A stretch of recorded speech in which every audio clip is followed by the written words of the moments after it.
Excuses, excuses. They're just politely turning me down. Alam mo, ang duduwag ng mga hayop na yun eh. Puro walang utang na loob.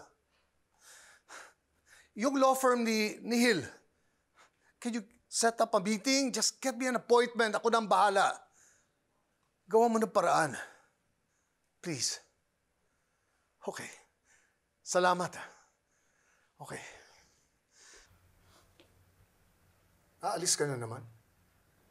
Bibisitahin ko lang si Ino. What is this? A countdown to Ino's death anniversary? Kakagaling mo lang doon ng isang araw, di ba?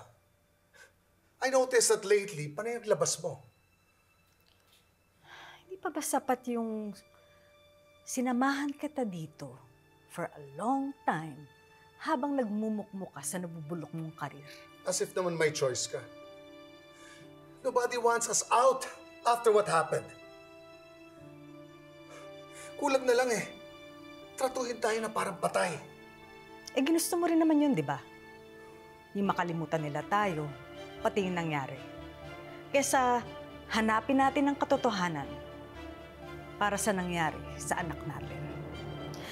This lockdown has been too long, Cons. Don't worry, I will go out discreetly like I always do. Hindi naman ako magpapapress con. Dadalawin ko lang si Ino na parang nakalimutan mo na rin. Wala naman mangyayari sa atin kahit ilang beses ka pa bubisita doon. So save your social battery for another time. Yung mas mapapakinabangan natin. Pati ba naman yun, pagdadamot mo sa akin? Visiting my own son? My own son? Kung ayaw mong dumalaw, then don't! Don't dare tell me how to grieve for him! You think it's easy for me? Gusto ko siyang puntahan doon sa sementeryo, but every time I see his name on that stone, it's like reliving everything all over again.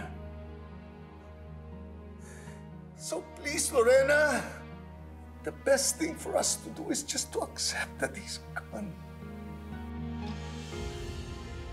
Don't you feel that, Lorena? Doesn't it tear you apart? No. Madali yan para sa akin. It makes me stronger. Because unlike you, I can just sit here at tanggapin yung nangyari.